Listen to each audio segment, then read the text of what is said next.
하나님의 말씀 갈라디아서 5장 16절 17절 2절 말씀을 같이 읽겠습니다. 내가 이르노니 너희는 성령을 쫓아 행하라. 그리하면 육체의 욕심을 이루지 아니하리라.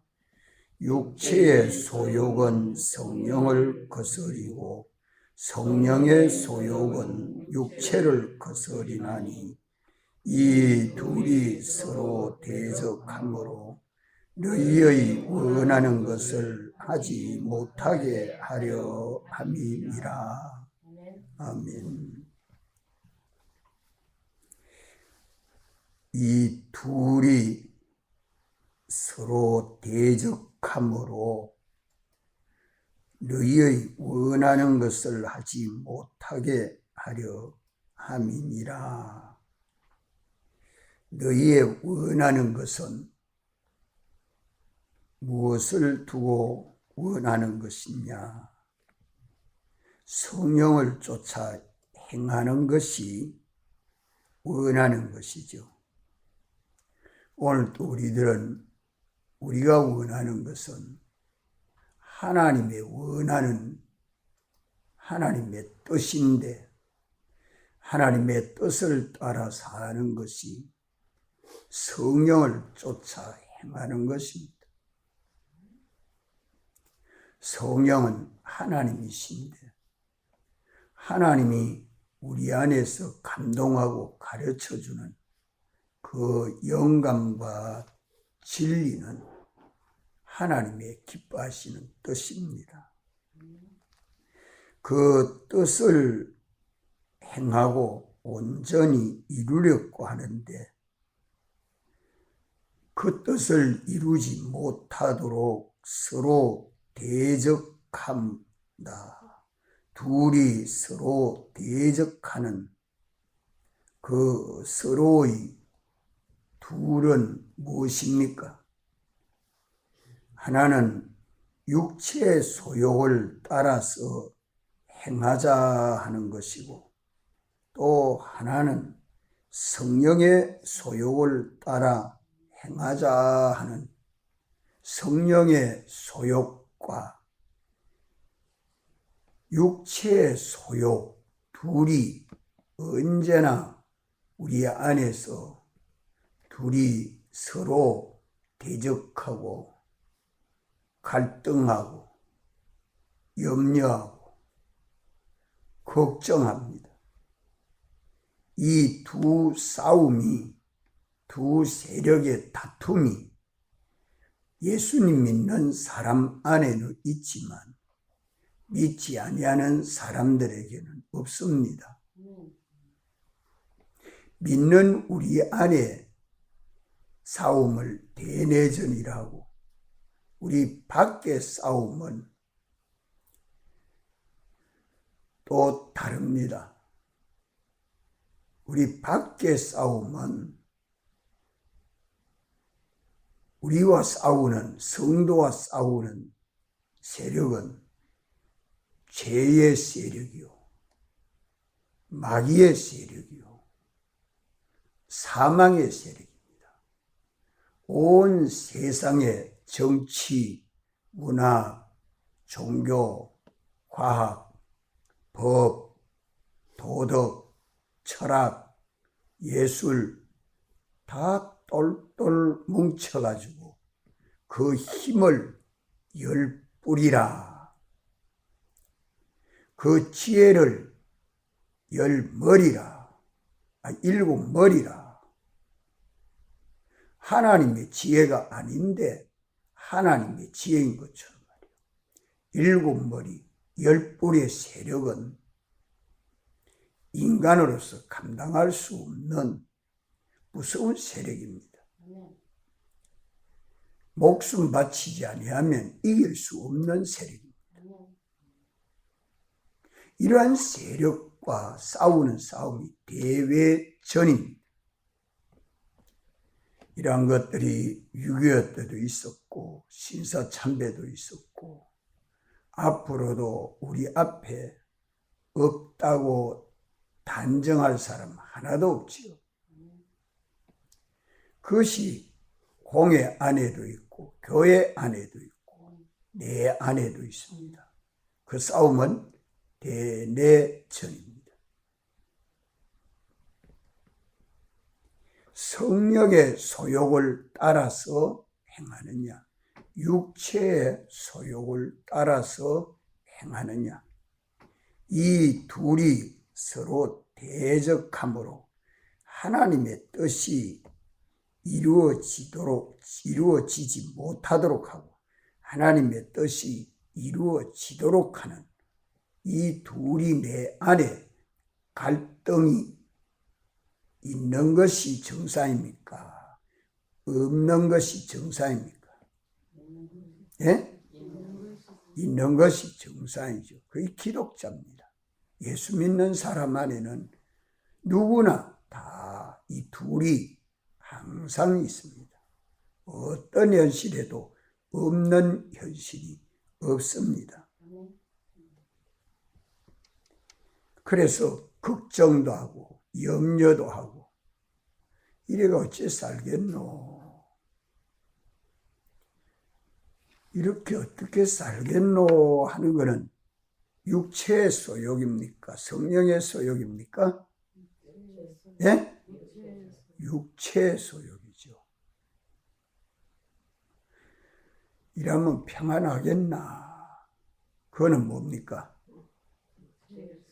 그것도 육체의 소욕이에요. 그다 자기를 중심해서 자기를 염려해서 자기를 위하는 생각 아닙니까? 이거 분별 못하면 안 됩니다. 자기 심신 편하고 좋도록 생각하게 하는 그 생각이 다 육체의 생각입니다. 육체의 생각은요, 육신의 생각도 성경을 가지고 이성적으로 비판하고 평가하고 판단하지요.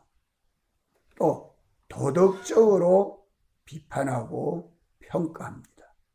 도덕적으로, 이성적으로, 과학적으로, 세상 그 경험, 체험에 논리적으로. 그것을 생각해 보면 전혀 성령의 소욕은 이해가 안 갑니다. 이해가 안 되니까 뭐라고 말합니까? 그건 틀렸다 한 말은 점잖은 말이고 좀 더 비판하면 궤변이다 이런 말.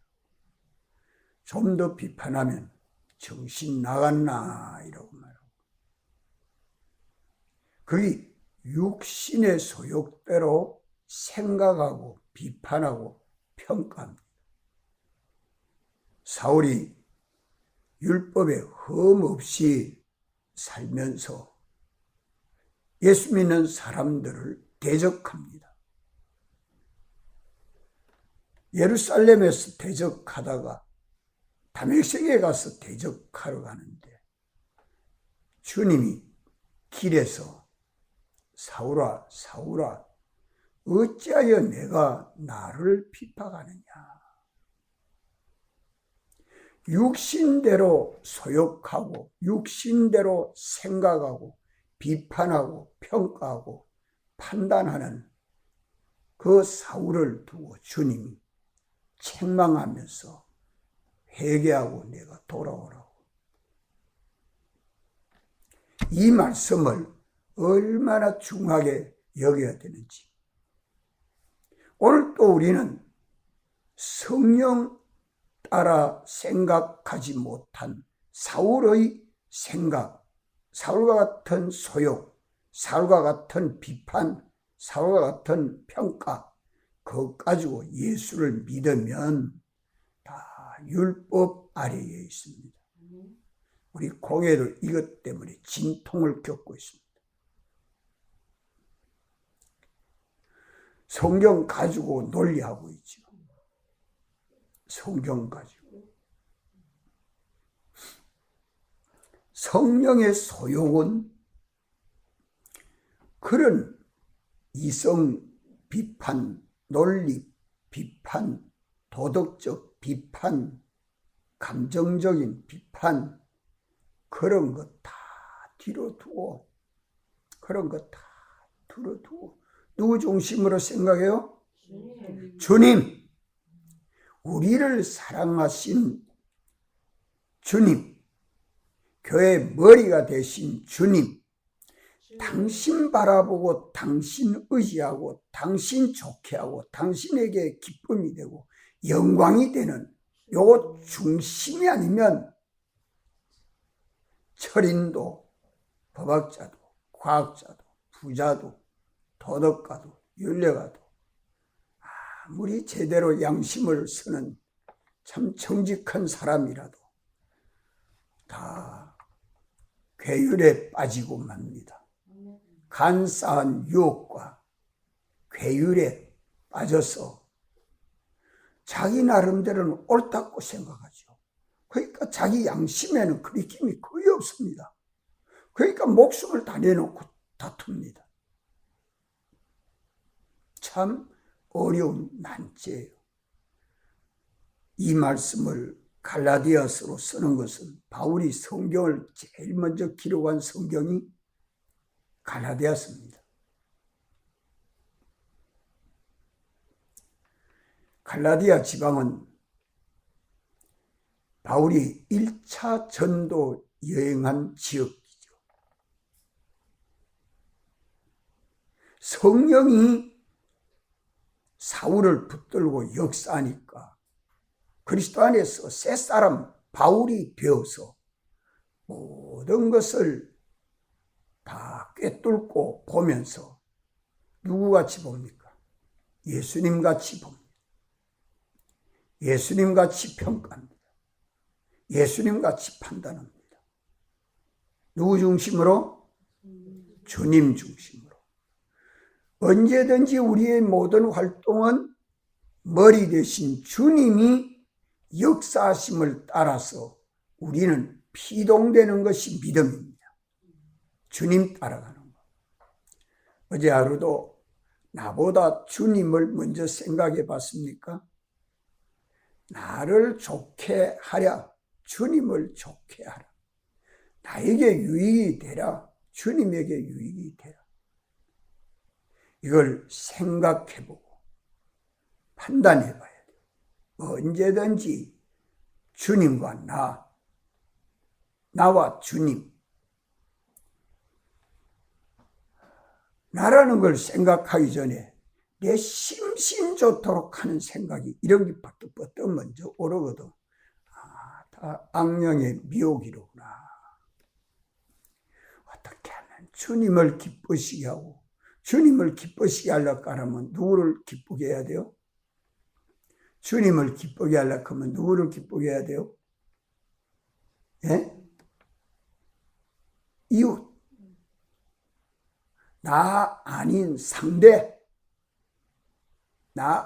상대를 나보다 낮게 여기고 그의 생각을 나보다 더 존중하고 남을 나보다 낮게 여기는 그 마음이 중요합니다. 이것이 주님 중심이에요. 대화를 하면 남의 흠점을 찾아가지고 공격하는 것은 누구 중심입니까? 누구 중심이에요? 상대의 흠점을 찾아가지고 그거 잘못아요. 그거 틀렸어요. 흠점을 찾아 공격하면 누구 중심이에요? 자기 중심이죠. 상대의 의견의 뜻이 주님이 기뻐하는 뜻인지 아닌지 내가 잘 판단 못하죠. 내가 판단할 수 있죠. 나는 틀렸고 상대가 옳을 수가 있기 때문에 상대의 양심을 존중할 줄 알고 의견을 존중하고 주장을 존중할 줄 알아야 됩니다. 그것이 주님 말씀 아닙니까? 맞습니까? 우리 언제든지 내 주장이 옳고 남의 주장은 틀렸다고 해서 남의 주장에 틀린 그 점을 찾아가지고 꼭 꼬집어가지고 그걸 다 들어보고 찾아서 흠점을 찾아서 공격하는 것은 자기중심입니다. 남을 나보다 낮게 여기고 남을 편하게 하고 남을 기쁘게 하고 남을 존중할 줄 아는 이것이 되어야 합니다. 그것이 누구 위하는 겁니까? 주님. 왜 그래야 됩니까? 왜 그래야 되죠? 주님은 내 몸과 같이 사랑하라고 그러죠. 이웃을 내 몸과 같이 사랑해라. 이웃을 내 몸과 같이 사랑하면 이웃을 내 몸과 같이 사랑하면 주님의 한 몸이요. 머리는 주님이신데 주님이 내게 역사해서 내 생각도 소중하지만 상대 생각도 한 몸인 교회를 이루고 있기 때문에 내 생각이 소중하면 상대의 생각도 소중한 거예요. 내 생각이 옳다고 생각하면 상대의 생각도 옳다고 생각해 줄 알아야죠. 그게 한 몸 아닙니까? 그래서 나보다 남을 낮게 여기는 이 생각이 참 소중하다 이 말이에요. 이것이 반사회 때도 재직회 때도 공회 때에도 다 적용돼야 돼요. 가정에서 가족끼리도 이것이 적용돼야 돼요. 과연 이것이 실천되고 있나 안 되고 있나, 실행되고 있나 안 되고 있나, 이거 분별 못하면 안 되겠죠. 그래서 나보다 남을 낮게 여기는 그것이 주님을 기쁘시게 하고 영화롭게 하는 겁니다. 아멘. 그리 하는 데는 다 복음이 전해지지만 저 사람은 저래가 틀리고 저래가 잘못하고 저래가 흠점이 있다는 걸 자꾸 남의 흠을 먼저 보는 사람, 남의 흠점이 눈에 먼저 보이는 사람은요, 자기가 옳다고 주장해서 점점 교만해지고 남은 정죄하고 그러니까 주님과는 한없이 멀어져서 내 속에 누가 역사하지 못해요? 성령이 역사하지 못합니다. 중요한 것은 내 안에 성령이 역사해야 돼요. 그래서 첫째 할 일은 나보다 남을 낮게 여기고 주님을 기쁘시게 하는, 내 뜻이 소중한 것만큼 상대의 뜻도 소중하다는 줄 알아야 되고, 내 뜻이 옳다고 생각하면 상대의 뜻도 옳다고 생각해야 돼요. 왜? 상대의 머리도 주님이요 나의 머리도 주님이십니다. 이게 하나의 교회죠. 내 안에 옛사람 이걸 참 부인하고 죽이는 방편 중에 하나입니다. 첫째가 나보다 남을 낮게 여김으로 주님을 기쁘시게 하고 영화롭게 해야 되는데, 형제를 흠점을 찾아서 공격하는 것이 누구를 공격하는 것이 됩니까? 예? 자기를 공격하는 겁니다. 왜? 한 몸이기 때문에, 한 몸이요, 한 아버지의 아들로서 형제입니다. 형제의 잘못을 말하는 게 곧 내 잘못을 말하는 거예요. 형제를 공격하는 게 나를 공격하는 거예요. 형제를 미워하는 게 나를 미워하는 것이 되고 맙니다. 이게 한 몸이에요. 이것 때문에 교회가 이걸 잘 깨닫지 못해서 언제든지 이 복음이 전해지질 않습니다. 우리는 언제나 주님을 기쁘시게 하는 그것은 바로 형제를 내 몸과 같이 귀하게 여기고 존중하고 사랑하고 위안되는 것이 얼마나 중요한지 몰라요. 둘째로는 뭡니까? 둘째로는 이 싸움 중에 주님이냐 나냐 주님이냐, 이 싸움을 제가 지금 1차적으로 승리해야 된다. 두 번째는 뭐죠?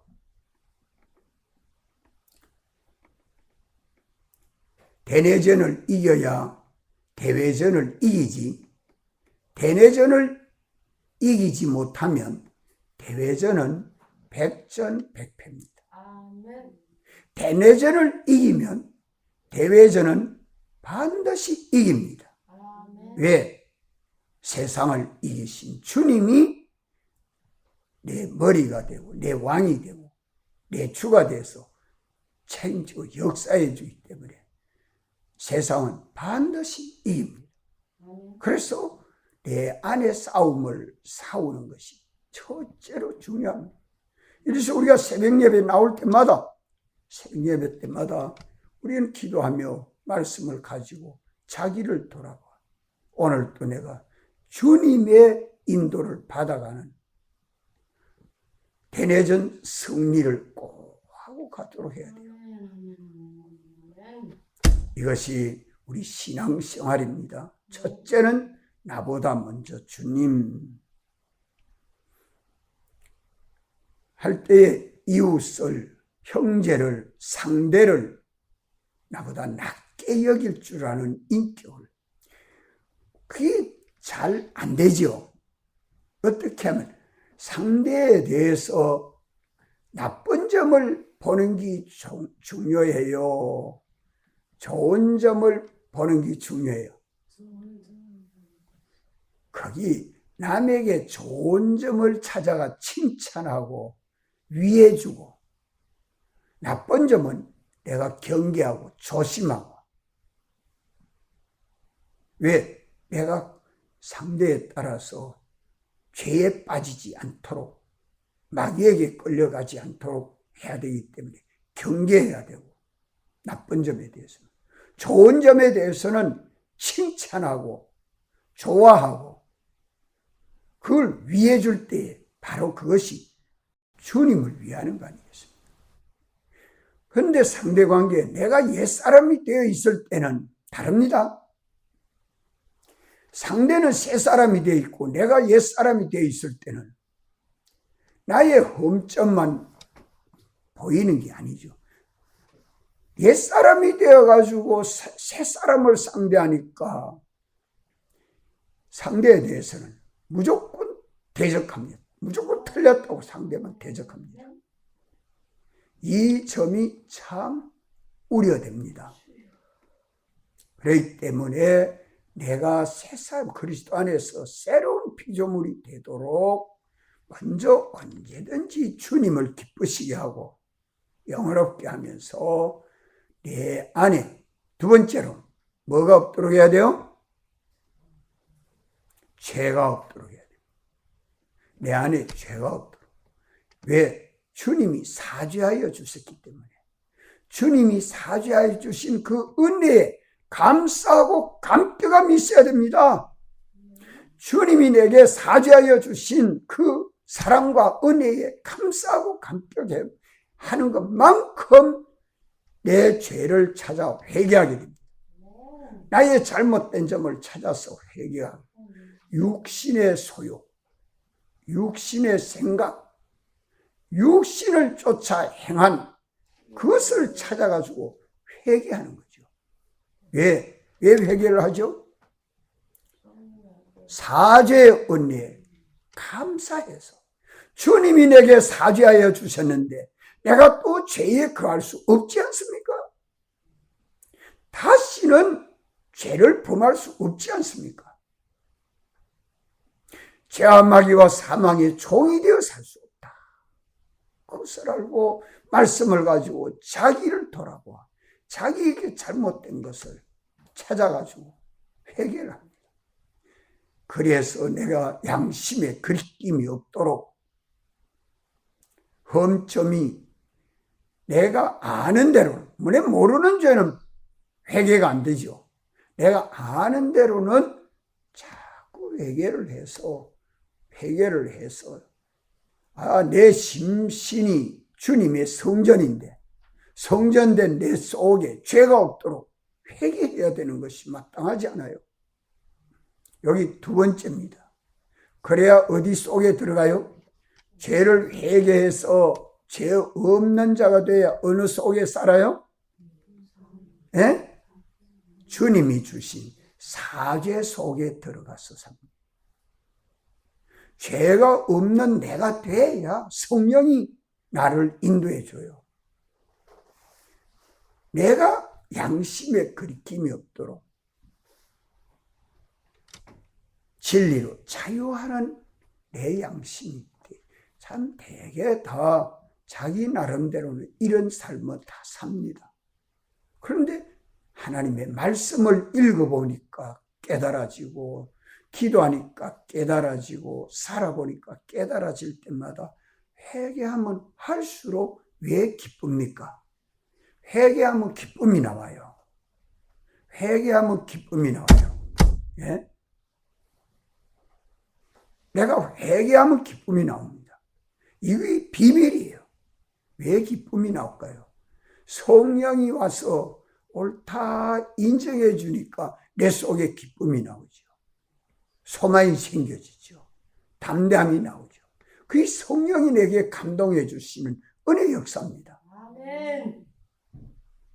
성령이 내게 감동해 주시고 가르쳐 주는 영감된 진리, 참되고 거짓이 없는 옳은 것, 그것을 가르쳐 주죠. 회개할 때에 요건 틀렸고 여기 옳다. 틀린 것을 회개하고 나니까 옳은 것이 자꾸 드러납니다. 참된 것이 드러납니다. 바른 길이 드러납니다. 그게 성령의 역사예요. 성령이 가르쳐 주는 것을 어렵게 생각하지 마십시오. 주님을 향하여 따라갈 수 있는 길을 밝혀주는 것이, 주님을 향하여 따라갈 수 있는 그 길을 환하게 밝혀주고 문을 열어주고 그 길을 인도해 주는 것이 성령의 감동하시는 은혜 역사입니다. 그게 영감과 진리죠. 그 옳은 길을 내가 아멘하고 믿음으로 충성하니까 내가 어디 안에서 삽니까? 칭의 안에서 삽니다. 칭의 안에서 사니까 주님이 너는 의인이다. 우리 주님이 의인을 기뻐하잖아요. 언제나 의인 노아를 두고 의인이 하나도 없다. 노아는 의인이다. 요셉과 마리아가 의인이다. 요셉과 마리아를 의인이다. 아브라함을 의인이다. 주님은 의인과 동행하잖아요. 그러니까 내가 의인 생활을 하면, 칭의 안에서 의인 생활을 하면 주님이 내가 너를 사랑한다 하고 주님은 내 안에 머리가 되어주시고 나는 주님의 몸과 지체로 연합된 생명생활을 하니까 벌써 칭의 안에 있던 내가 주님 화친 안에 있어서 주님하고 나하고 동거, 동행, 동락이 됩니다. 흰옷을 입고 주를 향한 소망과 믿음을 가지고 사죄를 입고 칭의를 입고 화친을 입고 사는 방법 가르쳤습니다. 네? 이것이 내 안에서 대내전 싸움에서 사활대속을 벗지 않고 입는 것이요. 이것이 성령을 쫓아가는 것이요. 주님과 동행하는 것이요. 이 사람이 세상을 사는데 죄와 마귀와 사망과 싸워서 이길까요? 질까요? 이기는 생활할 수밖에 없잖아요. 16절 말씀, 17절까지 말씀 다 같이 한번 더 읽읍시다. 시작. 내가 이르노니 너희는 성령을 쫓아 행하라. 그리하면 육체의 욕심을 이루지 아니하리라. 육체의 소욕은 성령을 거스리고 성령의 소욕은 육체를 거스리나니 이 둘이 서로 대적하므로 너희의 원하는 것을 하지 못하게 하려 함이니라. 오늘 또 우리는 대내전 승리하는 우리 신앙생활 되기를 바랍니다. 기도하시고 자유하십시오.